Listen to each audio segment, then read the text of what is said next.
Thank you.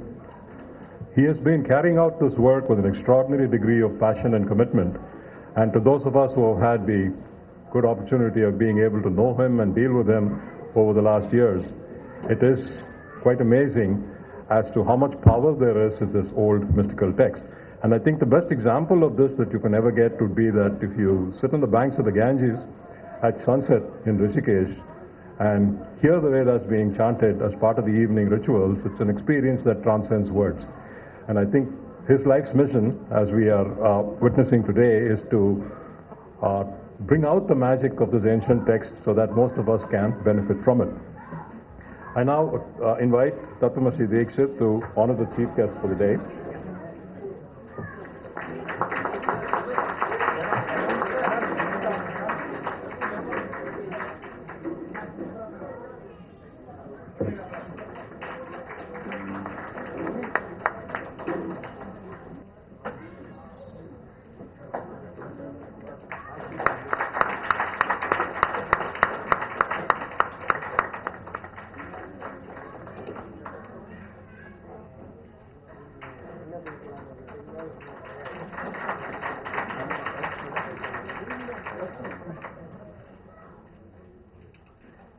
It's a great pleasure to introduce the chief guest for this evening, Dr. Geeta Arjun.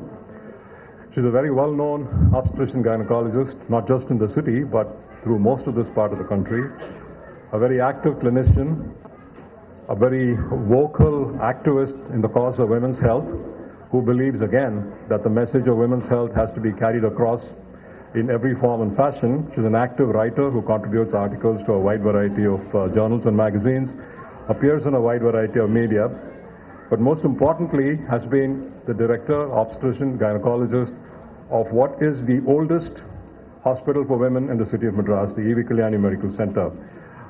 It was a tradition started by Dr. E.V. Kalyani, which Dr. Geeta has been continuing for the last 32 years. She has also been associated with Ojas Foundation and Tattwamasi's endeavors in this regard, and indeed many years ago they did bring out a similar endeavor. Her association with Dikshit again continues to be long, and it is always amazing to see the two of them interacting, because I, in spite of my years, I'm still very respectful of the man, but she treats him with a degree of openness and friendliness, and it is quite sometimes amazing to see the two of them going at each other. They can be quite disrespectful of each other, but they've been extraordinarily good friends, and that's why I believe that, that's why I believe what makes Dikshit so special. And I would now invite Dr. Geeta to first say a few words. And oh, by the way, she's been married to me for the last 37 years. Good evening, ladies and gentlemen. I think the best thing that you can do is make sure that your spouse is the one introducing you. No bad words will be said, and all the best things will be said about you. It's indeed a great, great pleasure for me to be here as part of this function. I met Dikshit in very strange conditions when he literally knocked down my door at E.V. Kalyani Medical Center and said, "I have to meet you." And I found this, really he's a force of nature. He just came in and he came with Vedas, and here I am, a completely scientific, evidence-based practitioner of medicine, and he walked in and he threw my world around, because I had to then open my mind to a completely different experience. And at that time when he came and said, "Vedas have a message," I realized that we as Indians are very unfortunate, because the Vedas are in a language which none of us speak. He grew up in a household where they all spoke Sanskrit. It's amazing. And so the Sanskrit is the one which has hidden the Vedas from us, and he has managed to turn it into the modern metaphor for all of us to understand what it is. And it has been a great journey. We brought out a CD for the expectant mother, and I do believe that there is soft evidence to realize that listening to these shlokas, these chants in pregnancy may have some effect on the baby. We know that Sanskrit is the mother of all the languages, Indian languages, and the intonations and the cadences in the language itself, in the Sanskrit language, is what the baby hears. From the 6th month onwards, the baby can actually hear sounds. It does not hear the actual words, but it's hearing these cadences, these intonations. And therefore, we believe that it might have some effect on its verbal skills. More than anything, when the mother is in early pregnancy, and I know the husbands who have gone through early pregnancies with their wives, and they had this lovely wife who's just now turned crazy. Her hormones are making her all upset and sometimes very angry, sometimes crying. And at that time, listening to these chants also helps. And I believe that these 5 CDs that Tattvamasi has brought out will be of great use to many couples who are trying for a pregnancy, the ones who are pregnant, and the ones who are going to go through a labor. I must give my personal experience with this. When Tattvamasi's wife, Sri Devi, had her first baby, and he was sitting in the labor room, because we have husbands in the labor room always, and he was sitting next to her and whispering something, chanting something in her ear, and lo and behold, this is her first pregnancy. It normally takes a long time, and the baby comes out like that. And I'm like, okay, this is some new trick. And then he told me that there is this shloka, which is, when it's taught to somebody, it's whispered in the ear, because this shloka will separate the child from the pregnant mother, whether it's an ant or a cat or a human being, right?